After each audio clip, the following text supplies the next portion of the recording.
Hello दोस्तों, welcome to my channel. दोस्तों, आज की वीडियो में एसएससी कांस्टेबल जीडी के प्रीवियस ईयर सीरीज में आप देख सकते हैं कि 31 जनवरी को पूछे गए शिफ्ट नंबर 4 में जितने सारे क्वेश्चंस होंगे मैथमेटिक्स का, इन सबको हम डिस्कस करने वाले हैं बेहतरीन तरीके से। तो आइए हम लोग शुरुआत करते हैं, चलते हैं सीधे मैथ्स के सवालों की तरफ।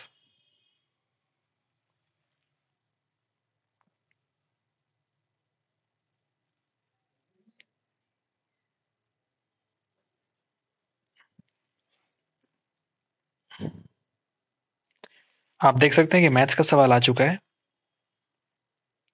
पहला सवाल यह है कि सीमा ने एक नाव खरीदी जिसकी लागत उसे 3200 रुपये पड़ी और अंकित मूल्य 4000 रुपये था, तो उसे कितनी छूट मिली। आंसर जो है परसेंट में नहीं बल्कि रुपए में दे रखा है।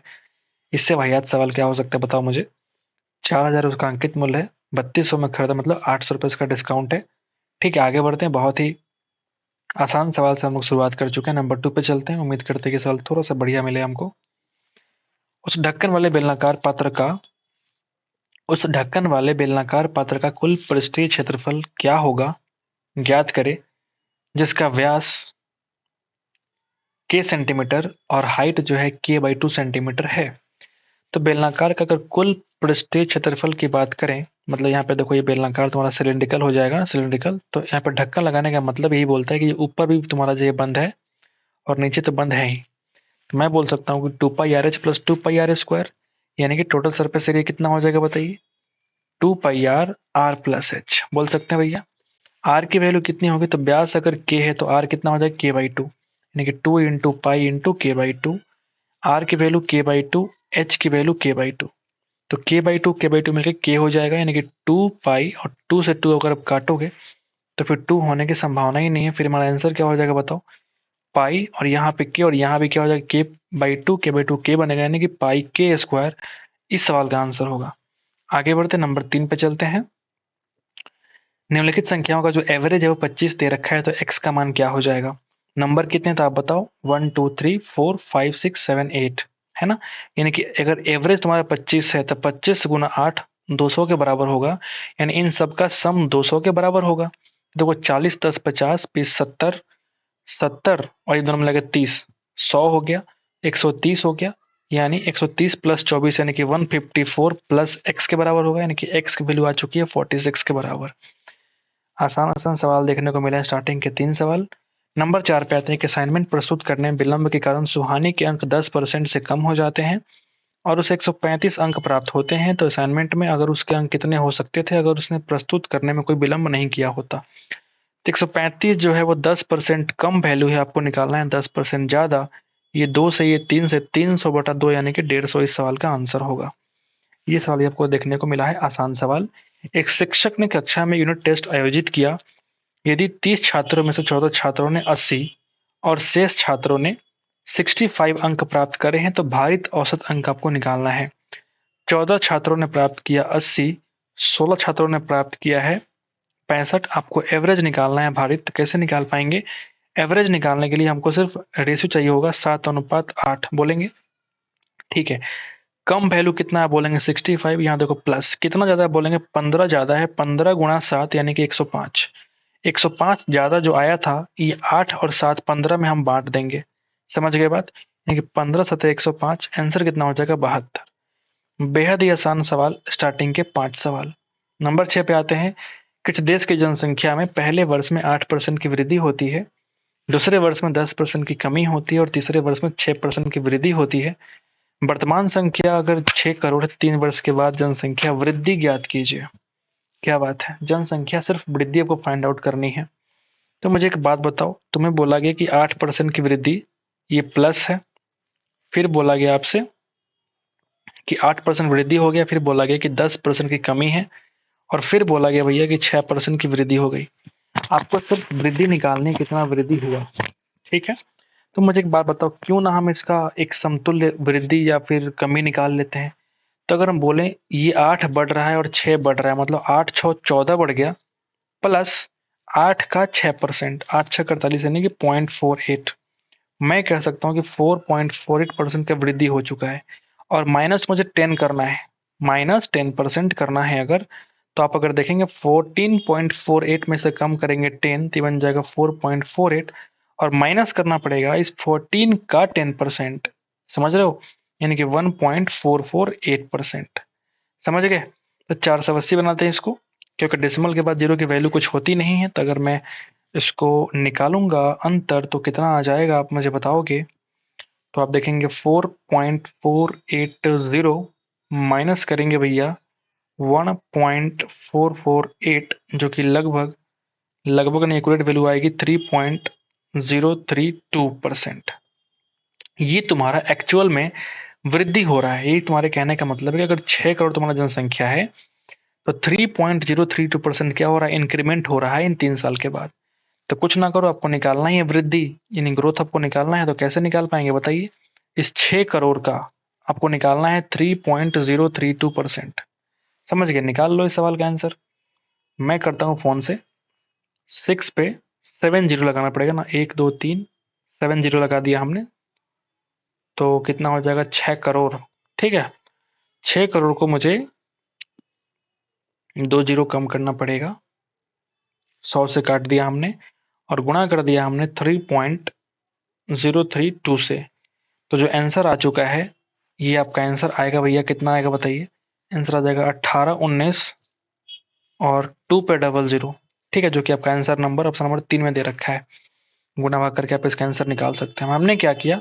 हमने सिर्फ ये किया कि ये प्लस माइनस 100 108 करने से बढ़िया मुझे क्या लगा, रेशियो से निकालने से बढ़िया मुझे लगा कि भाई इन तीनों का एक्चुअल में जो वृद्धि या लेस, जो वृद्धि हुआ या फिर डिक्रीमेंट हुआ, व्हाटएवर जो इज हैपेंड, हमने पहले वो निकाल लिया।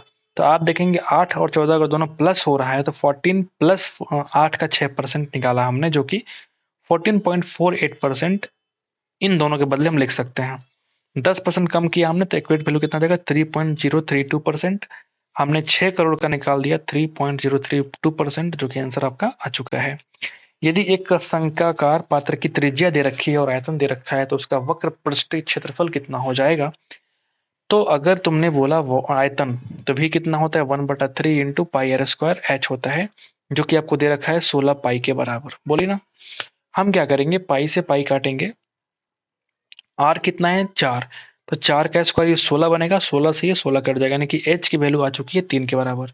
अगर एच की वैल्यू 3 आ चुकी और त्रिज्या तुम्हारा 4 है, तो मुझे एक बात बताओ, अगर मैं शंकु ऐसे बनाऊंगा भैया, तो क्या आपको एल निकालना आएगा? बिल्कुल निकालना आएगा। कैसे? मैं बता रहा हूँ। अगर तुम्हारा रेडियस तुम्हारा 4 सेंटीमीटर है भैया और हाइट तुमने फाइंड कर लिया 3 सेंटीमीटर, तो ये एल की जो वैल्यू 5 सेंटीमीटर होगी कि नहीं होगी? बिल्कुल होगी, क्योंकि यहाँ पे क्या बनेगा? 90 डिग्री, 90 का एंगल बनेगा। आपको निकालना है कर्व सरफेस एरिया, जो कि पाई आर एल होता है, इसलिए हमने एल पे किया फोकस, क्योंकि हमको एल की वैल्यू निकालनी थी। पाई में ही आंसर है, आर की वैल्यू 4, एल की वैल्यू 5, 5 चौका 20 पाई इस सवाल का आंसर है। आगे बढ़े। एक महिला जो है अपनी कुल आय का 20% मकान किराए पर और शेष राशि का 75% घरेलू सामान पर खर्चा करती है, 600 बचाती है, उसकी आय निकालिए। 20% जो है वो रेंट पे खर्चा कर दी, तो मतलब 80 बच गया। 80 का 75%, यानी कि 80 का 75 कितना हो जाएगा? 60% खर्च की है घरेलू पे, यानी होम अलायंस पे, यानी कि अभी भी उसके पास 20% बाकी है। इस 20% का वैल्यू कितना है? तो आप बोलते हैं 600 बचाती है। तो 100% क्या होता है तुम्हारा? उसकी आय होती है। तो 100% पहुंचने के लिए 5 से गुना, तो 600 गुना 5 यानी कि 3000 रुपया बंदी कमाती है। आगे बढ़े। अनिल और बबलू दिए गए कार्य को 50 दिन में कर सकते हैं। ए प्लस बी के बाद कह सकता है कि 50 दिन लगते हैं, जबकि बी और सी की बात करेंगे तो कार्य को 60 दिन में करेंगे। और तीनों मिलके सवाल आ रहा है कि ए प्लस बी प्लस सी, तीनों मिलके आपने 30 दिन में काम को पूरा किया, तो बबलू के द्वारा कह रहा है कि कितना समय लगेगा काम को पूरा करने में। बढ़िया सवाल। तो आप देखो यहाँ पे अगर मैं एलसीएम निकालूंगा तो बन जाएगा तुम्हारा 300 के बराबर। ठीक है। तो अगर मैं इफिशियंसी की बात करूंगा तो 5 छक 30, 6 पचे 30 और 3 10 से 30।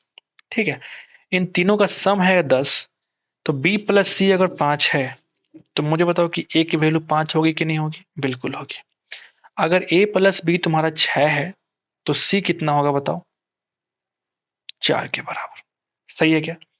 ए प्लस बी अगर 6 है तो सी तुम्हारा 4 होगा, क्योंकि सबका सम, यानी बी की वैल्यू कितनी आ जाएगी? 1 के बराबर। क्या मैंने सही किया बताइए? बिल्कुल सही किया, कोई दिक्कत इसमें है ही नहीं। तो आपसे कह रहा है कि बी कितना दिन में काम करेगा बबलू के बारे में कह रहा था, बी की जो एफिशिएंसी है वो कितनी है, 1 के बराबर है। तो 300/1 यानी कि 300 दिन में ये काम तुम्हारा पूरा हो जाएगा। आगे बढ़े। ये सिर्फ थोड़ा आसान लग रहा है मुझे। यहाँ पे देखिए आपसे सवाल पूछ रहा है कि a+b+c/a किसके बराबर होगा। तो यहाँ पे अगर मैं रेशियो निकालूंगा ए बी और सी का, तो 1/6, 1/10, 1/4 का मतलब यहाँ पे सिंपल क्या लिखेंगे, 6, 10 और 4, यानी कि 3:5:4। सॉरी 4 नहीं बल्कि 2। क्या बचेगा भैया, 2। आधा आधा कट रहा है हमने। अब यहाँ पे क्या करो, वैल्यू को पटक दो। ठीक है, तीनों का सम कितना हो जाएगा, 5×3 = 10, 5×3 = 10/a की वैल्यू 3, 10/3 इस सवाल का आंसर होगा। आगे बढ़े। इसे मुझे थोड़ा सा आसान लग रहा है। टी स्थान ए से बी तक 50 किलोमीटर स्थित है, के बीच की आधी दूरी 20 मिनट में तय करता है। टी जो है स्थान ए से बी जो कि 50 किलोमीटर की दूरी पर स्थित है, के बीच की जो आधी दूरी है वो 20 मिनट में तय करता है। दूसरे आधे भाग के दौरान उसकी चाल कितनी होनी चाहिए ताकि ए से बी तक उसकी औसत चाल 80 किलोमीटर है। मुझे एक बात बताओ, हम इस 50 किलोमीटर की दूरी पर स्थित इससे मुझे कोई मतलब नहीं है। 50 किलोमीटर की दूरी पर स्थित इससे मुझे कोई मतलब नहीं है। अगर आपने बोला है मेरे भाई, अगर आपने बोला है मेरे भाई कि आधी दूरी आपने 20 मिनट में तय करा है। अच्छा, अच्छा यहाँ पर टाइम दे रखा है, फिर तो मुझे आवश्यकता पड़ेगी 50 किलोमीटर की। दूसरे आधे भाग के दौरान उसकी जो चाल है वो कितनी होनी चाहिए ताकि ए से बी तक उसकी औसत चाल कितनी हो, 80 किलोमीटर। बहुत बढ़िया, बहुत बढ़िया, बहुत बढ़िया। एवीजी स्पीड अगर सेम डिस्टेंस की बात करूंगा तो उस केस में 2xy/x+y है। कितनी बार कह चुका हूं। लेकिन यहाँ पे 20 मिनट दे रखा है आधी दूरी के लिए, यानी 25 किलोमीटर को तय करता है भैया 20 मिनट में। तक हम कन्वर्ट करेंगे 60 मिनट में तो ये बन जाएगा तुम्हारा 75 किलोमीटर। मतलब मैं कह सकता हूँ 75 किलोमीटर पर आवर पहला एक्स की वैल्यू है। मतलब 2 टाइम्स 75 मुझे निकालना है वाई की वैल्यू, 75 + वाई। एवरेज कितना है तो आप बोलेंगे 80 के बराबर। ठीक है, क्या मैंने सही करा है। आप जरा क्रॉस मल्टीप्लाई करें, सवाल का आंसर निकालें। तो यहां बनेगा भैया 80 × 75। क्या बनेगा भैया, 80 × 75। या फिर हम एक काम करते हैं, काट लेते हैं, थोड़ा सा आसान हो जाएगा। तो आप बोलेंगे भैया यहाँ से 5 निकालो, यहाँ से 2 निकालो, 10 निकल गया तो यहाँ 15 लिखो, 10 से इसको काट के हटाओ। ठीक है, अब सही है। 75 × 8 कितना हो जाएगा तो आप बोलेंगे 600 + 8 × y = 15y। यानी कि 7y की वैल्यू आ चुकी है 600, यानी कि y की वैल्यू आने ही वाली है 600/7। कितना हो जाएगा, 7×8 = 56, 4 0 7 × 5 = 35 और 7 7 = 49। ठीक है, 85.7 kilometre per hour is the required answer. आगे बढ़े। ए और बी काम को पूरा करने में क्रमशः 4 घंटे और 6 घंटे का समय लेते हैं। एक एक घंटे काम करते हैं। ए शुरू करते हैं तो अल्टरनेटिव का सवाल आ गया, 4×3 = 12, तो यहाँ बताओ 3, यहाँ बताओ 2, तुम्हारा एफिशिएंसी हो जाएगा। 2 दिन में काम कितना होगा तो आप बोलेंगे 3×2 = 5 काम होगा। मुझे 12 के पास पहुंचना है, मतलब 5×2 = 10, 2×2 = 4, यानी 10 काम तुम्हारा हो चुका है 4 दिन में। 2 काम फिलहाल बाकी है। 2 काम कौन करेगा, एक ही बारी आ चुकी है, 2/3 दिन और 4 कंप्लीट दिन और 2/3 दिन और 4 इंटीजर 2/3 दिन, इसी को बोलते हैं 12 और 2 14/3 दिन। बोलेंगे आगे बढ़े। क्या हो गया, हिल गया, कोई बात नहीं। ठीक है, तो नीचे आते हैं हम लोग। नंबर 13 क्या बोलता है कि 50 फल के बेचने पर एक फल विक्रेता को 10 फलों के विक्रय मूल्य के बराबर प्राप्त होता है। क्या एक फल विक्रेता को 10 फलों के विक्रय मूल्य प्राप्त होता है। अच्छा, एक्चुअल में प्रॉफिट की बात करो तो लाभ परसेंट ज्ञात कीजिए। बढ़िया सवाल है ये। आप देखेंगे 50 फल को बेचने पर, मतलब अगर मैं एसपी को मान लूँ 50 रुपया है तो 10 फलों के विक्रय मूल्य के बराबर उसको प्राप्त होता है। मतलब इसका जो प्रॉफिट है वो 10 के एसपी के बराबर, मतलब 10 रुपये से प्रॉफिट हो जाएगा। अब तुम बोलोगे सर यहाँ से निकाल लीजिए 20% प्रॉफिट है। नहीं भैया, प्रॉफिट हम निकालते हैं भैया सीपी पर। तो मुझे एक बात बताओ, अगर तुम्हारा एसपी 50 है, प्रॉफिट तुम्हारा 10 है, तो सीपी कितना हो जाएगा, 40। अब यहाँ पे निकालेंगे रेशियो 4:5 का, तो आप बोलेंगे 1/4 का प्रॉफिट है, यानी कि 25% इस सवाल का आंसर है। समझ गए बात को। 20 निकालोगे गलतियां हो जाएगी। ए ने 6 लाख रुपए में 150 ग्राम सोना खरीदा और 6% मेकिंग चार्ज दिया। 6% लाभ प्राप्त करने के लिए प्रति 10 ग्राम विक्रय मूल्य क्या होना चाहिए? समझ गए बात? तो मैं एक काम करता हूँ, क्यों ना हम 10%, सॉरी 150 ग्राम ना मान के हम 10 ग्राम पे ले आते, क्योंकि आपको 10 ग्राम का ही विक्रय मूल्य निकालना है। तो 10 ग्राम निकालने के लिए मैं क्या करूंगा, इस 15 से काटूंगा तो 15 चौका 60, 1 2 3 4, 1 2 3, सही है क्या?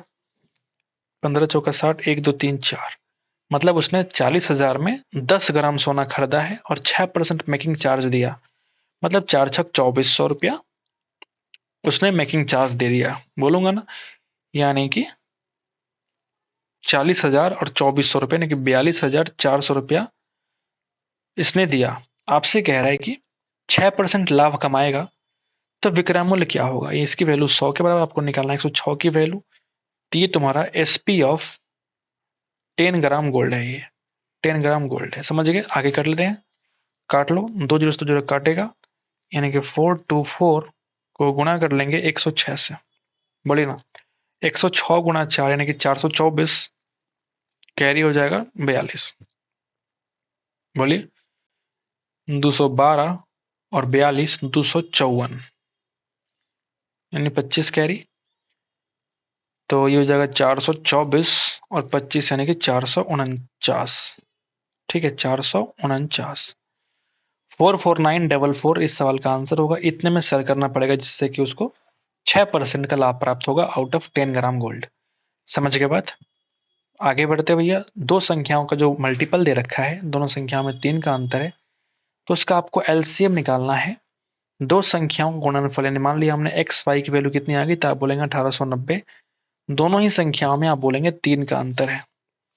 आपको इन दोनों संख्याओं का एलसीएम निकालना पड़ेगा। एलसीएम निकालने के लिए आपको इन दोनों संख्याओं को निकालना पड़ेगा। इन दोनों संख्याओं को निकालने के लिए मुझे अलजेब्रा में घुसना पड़ेगा। वो कैसे घुसेंगे मैं आपको समझाता हूँ।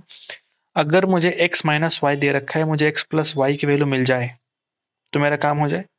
तो x प्लस वाई का स्क्वायर इज इक्वल टू, मैं लिख सकता हूँ कि x माइनस वाई का स्क्वायर, और ये जगह +4 × xy, ऐसा लिख सकते हैं। तो मैं क्या करूंगा, यहाँ से अगर मैं स्क्वायर को हटाऊंगा तो ये ऑटोमेटिक मेरे भाई यहाँ पे अंडर रूट चढ़ जाएगा। समझ गए?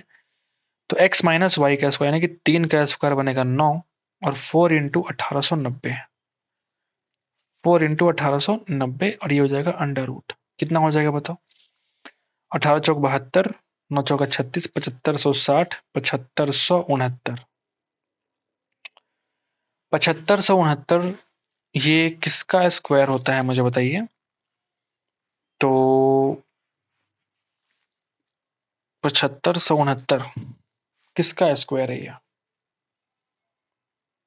कहीं ये, मुझे लगता है 8 8 64, 87 का होने की संभावना पूरी पूरी है, जहां तक मुझे भरोसा है। 87 × 87 करके देखो, 7569। हमने ऐसा क्यों सोचा? क्योंकि आप देखेंगे 80 का होता है 6400 और लास्ट में 9 है, तो हमने 87 लगा दिया। समझ के बाद शॉर्टकट तरीका सोचा हमने मन में। अब यहाँ पे देखो, आप x प्लस वाई की वैल्यू भी मालूम है आपको, x माइनस वाई की वैल्यू भी मालूम है आपको, तो आप कैसे निकालेंगे x की वैल्यू? तो x निकालने के लिए इन दोनों को जोड़ के हाफ करेंगे यानी कि 45, y निकालने के लिए इन दोनों को घटा के हाफ करेंगे यानी कि 42। सही है क्या? अच्छा, मुझे निकालना एलसीएम, कैसे निकाल पाएंगे? तो इन दोनों में देखो 3 कॉमन अगर मैं लूंगा तो ये बचेगा 15, यहाँ पे अगर मैं 3 कॉमन लूंगा तो बन जाएगा 14। अब कुछ कॉमन नहीं है, मतलब जो एलसीएम होगा वो 3 × 15 × 14, ठीक है, 42 गुना 15 यानी कि 630 इस सवाल का आंसर होगा। ये थोड़ा बढ़िया सवाल है, अलजेब्रा में घुसा दिया आपको। आगे बढ़ते हैं। यदि ब्याज अर्धवार्षिक रूप से चक्रवृद्धि किया जाता है तो 1000 पर 1 वर्ष के लिए 20% की दर से चक्रवृद्धि ज्ञात कीजिए। कितने साल के लिए भाई? 1 वर्ष के लिए, बिल्कुल ठीक। तो अगर मैं तुम यहाँ पे अर्धवार्षिक की तुम बात करोगे, बेहद ही आसान सवाल है ये, देखना जरा। अगर तुम अर्धवार्षिक की बात करोगे तो रेट अगर 20 है तो बन जाएगा 10, और टाइम अगर तुम्हारा 1 साल है तो बन जाएगा 2 साल। 2 साल के लिए सिंपल इंटरेस्ट या कंपाउंड इंटरेस्ट की बात करेंगे, 10 का 10% यानी कि 1%, और 10 दूना 20 यानी कि 21%। ये तुम्हें फाइंड आउट करना है। तो 1000 का 21% कितना हो जाएगा? तो आप बोलेंगे 210 रुपया। आगे बढ़े। 2p is equal to 3q is equal to, तो आपको निकालना है p और r के बीच का अंतर। तो अंतर निकालने के लिए मुझे p q r का पहले निकालना पड़ेगा रेशियो। तो 1/2, 1/3 और 1/5। तो इन तीनों का एलसीएम कितना हो जाएगा, तो आप बोलेंगे 30। 30 से कर दो डिवाइड सब में, तो ये बन जाएगा 15, ये बन जाएगा आपका 10 और ये बन जाएगा आपका 6। समझ गए। यहाँ दे रखा है 6200, यानी कि तीनों का सम है, यानी कि 25 और 6 31। आपको निकालना है पी और आर का अंतर, यानी कि 9। समझ गए बात। तो 31 दूना 62, यानी कि 1800 रुपये इस सवाल का आंसर है। बेहद ही बढ़िया, बेहद ही आसान। आपसे कह रहा है कि 3 की पावर 27 को अगर 26 से डिवाइड करेंगे भैया तो शेषफल क्या होगा, रिमाइंडर क्या होगा। ठीक है, तो हम 3 की पावर 3 लिखें और इस पूरे का पावर 9 लिखें, चलेगा भैया बताइए। बटा हमने 26 लिखा। 3 का पावर 3 का मतलब तो 27, इसका पावर हो गया 9, यहाँ पे लिखेंगे 26। यहाँ डिवाइड किया तो बच गया 1 रिमाइंडर, 1 की पावर 9, यानी कि 1 इस सवाल का आंसर है। आगे बढ़े। किस उत्पाद का जो अंकित मूल्य है वो 1000 रुपीज है, यदि इसे 7% के छूट पर सेल किया जाए और डीलर 50% लाभ अर्जित करता है, तो उत्पादन का लागत मूल्य आपको फाइंड आउट करना है। बहुत बढ़िया।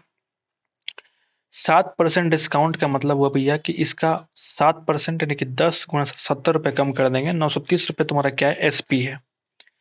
डीलर को 50% लाभ हुआ है, इस केस में आपको निकालना है सीपी। गुना कर लो, आंसर निकाल लो। ये 2 और ये 3 और ये 3 से कट जाएगा 310। आंसर कितना हो जाएगा, 620 रुपया।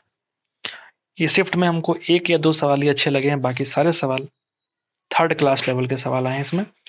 एक विमान जो है किसी मैदान के चारों ओर उसकी 4 भुजाओं के संलग्न की चाल से उड़ता है। मैदान के चारों ओर घूमते हुए विमान की जो एवरेज स्पीड है वो कितनी हो पाएगी। अच्छा, यहाँ पे कह रहा है किसी मैदान के चारों ओर। अब इस मैदान को ना ये डिक्लेयर नहीं किया है भैया कि ये सेम साइड है। अगर तुम्हारा स्क्वायर होगा तब तो हम इसका आंसर निकाल पाएंगे। देखो, विमान किसी मैदान के चारों ओर उसकी 4 भुजाओं से संलग्न स्पीड दे रखा है, इस स्पीड से वो उड़ता है, तो उसका एवरेज चाल क्या होगा ये तभी निकाल पाएंगे जब मुझे ये मालूम हो कि साइड तुम्हारा इक्वल है। अगर साइड इक्वल नहीं होगा तो हमें कुछ और भी चीज़ों की आवश्यकता यहाँ पे पड़ेगी। तो मैं क्या करूँगा, यहाँ लगाऊंगा एवरेज स्पीड का formula, total distance upon total time. मतलब डिस्टेंस कितना हो जाएगा, 4d। अगर हमने एक को d मान लिया तो d plus D plus D plus D. यहाँ पे देखेंगे एक तरफ d बटा 150 की स्पीड से टाइम चाहिए मेरे को d अपन 300 के स्पीड से, यहाँ पे लगेगा d अपन 450 के स्पीड से, यहाँ लगेगा d अपन 600 के स्पीड से। क्लियर है। हम कुछ नहीं करेंगे, यहाँ से d कॉमन निकालेंगे और काट के हटाएंगे सब जगह से। ठीक है, यहाँ देखो 4 नीचे बनेगा, एलसीएम कितना हो जाएगा, 900 नहीं बल्कि 1200 नहीं बल्कि कितना हो जाएगा बताइए एलसीएम, तो बताइए बताइए कितना हो जाएगा, 3 4 12, बताइए बताइए। सॉरी, यानी कि 1800 तुम्हारा क्या हो जाएगा एलसीएम। सॉरी, 1800 हो गया एलसीएम। तो ये बन जाएगा आपका 1500 गुणा 12, हाँ ठीक है, 12 प्लस 6 प्लस 4 प्लस 3। 1800 को भेज दो ऊपर, यानी कि 1800 गुना 4 यानी कि 7200। नीचे क्या बनेगा, 12 6 18 और 7 कितना हो जाएगा, 25। तो 25 तुम काटोगे तो 25 कट जाएगा चौका, 25 चौका 100, यानी कि 72 गुणा 4 यानी कि 7 चौका 28, तो चौका 288 किलोमीटर पर आवर। ठीक है, ये तुम्हारा सवाल का आंसर है। एवरेज स्पीड क्या हो जाएगा, यहाँ पे लिखना बहुत जरूरी है।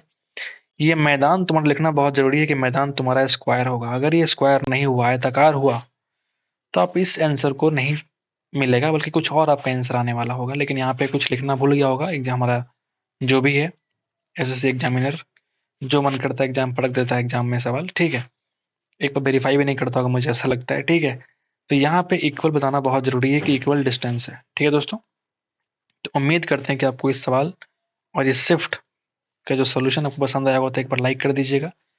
बाकी इस वीडियो को यहाँ तक देखने के लिए बहुत बहुत थैंक यू। मिलते हैं आपसे नेक्स्ट वीडियो में। Thank you so much guys.